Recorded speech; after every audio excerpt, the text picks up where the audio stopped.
कई बार कई लोग कई प्रकार की उपलब्धियों को हासिल कर लेते हैं। इसके लिए पुरुषार्थ करेंगे, जो उन्हें चाहिए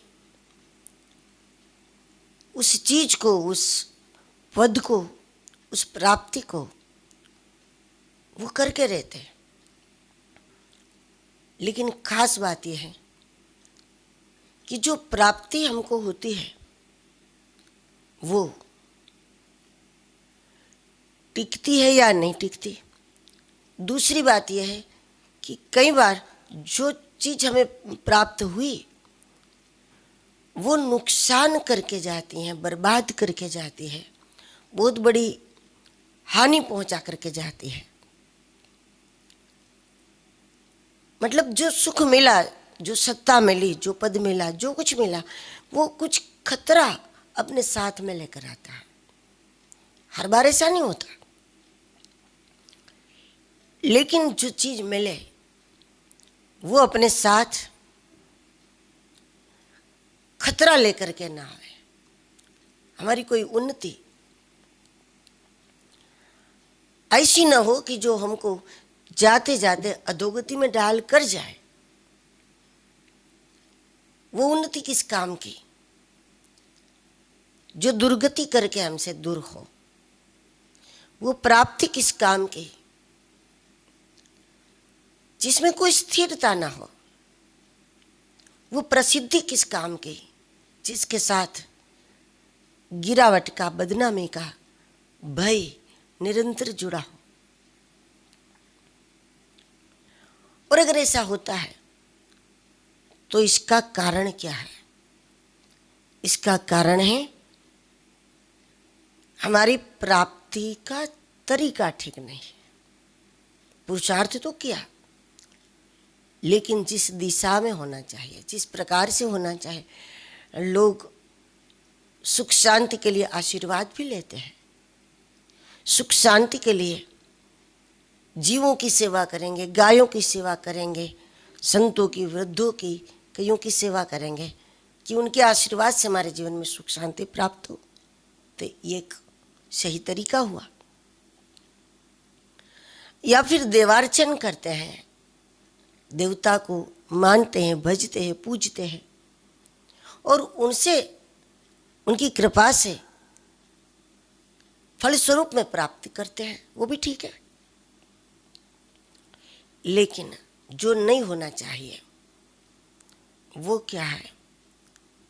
वो है जीवन में जो कुछ मिला वो अगर पैसे के बल पर मिला है, प्रसिद्धि के बल पर मिला है, या फिर प्रपंच के परिणाम रूप।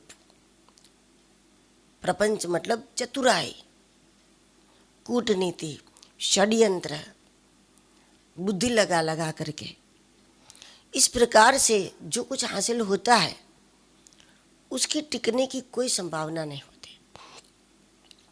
कभी कभी लोग पैसे खर्च करके भी प्रयास करते हैं कि प्रसिद्धि बन जाए, तो वो खरीदी हुई है, कृपा नहीं है, न तो आशीर्वाद है।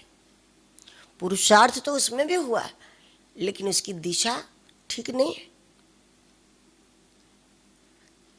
क्योंकि धन पहले से प्राप्त है और अब हमें प्रतिष्ठा की भूख है, तो हम पैसों के द्वारा प्रतिष्ठा को खरीदे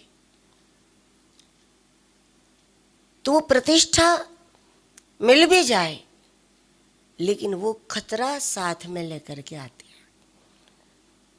ऐसे लोग प्रसिद्धि में निश्चिंत नहीं होते। प्रसिद्धि को प्राप्त करने के लिए, प्रतिष्ठा को पाने के लिए उसने खर्च किया, तो ये निश्चित है कि उसको बनाए रखने के लिए भी हमेशा खर्च करना पड़ेगा ताकि वो बनी रहे, क्योंकि वास्तविक तो है नहीं, निराधार है। तो पैसे के आधार से प्रतिष्ठा को खरीदा तो फिर उसको बनाए रखने के लिए भी समय समय पर उसी का आधार उसको देना पड़ता है। कभी कभी प्रतिष्ठा बन गई, लोग जानते हैं, मानते हैं, तो उसी प्रसिद्धि के बल पर, उस प्रतिष्ठा के बल पर जब कोई गलत काम कर लेते हैं कि हमारी तो इतनी प्रसिद्धि है, लोग हमको मानते हैं, झुकते हैं, पूजते हैं, प्रणाम करते हैं, तो अब हम कुछ भी कर ले तो शक नहीं होगा किसी को, क्योंकि लोग मानने लगे। तो फिर जो भोग है वो प्रतिष्ठा की नींव पर है,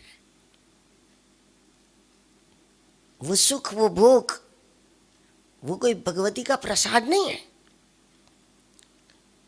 तो ऐसे में एक दिन ऐसा आता है कि प्रसिद्धि भी उसके पापों पर पर्दा नहीं डाल सकती, या फिर प्रपंच से, चतुराई से, कोई ऊंचा हो तो भी चतुराई पूर्वक उसको नीचा दिखाने का प्रयास किया जाए और अपनी ऊंचाई को साबित करने का प्रयास करें। तो इस प्रकार चतुराई से हम जो भी कुछ हासिल करते हैं, तो वो चीज मिल भी गई तो ये बात निश्चित है कि वो खतरा साथ में लेकर के आती है। इसलिए प्राप्ति ऐसी होनी चाहिए जिसके साथ न गिरने का खतरा, न बदनामी का खतरा, न किसी प्रकार का खतरा, वो प्रासादिक होनी चाहिए, प्रभु का प्रसाद होना चाहिए, आशीर्वादात्मक होनी चाहिए।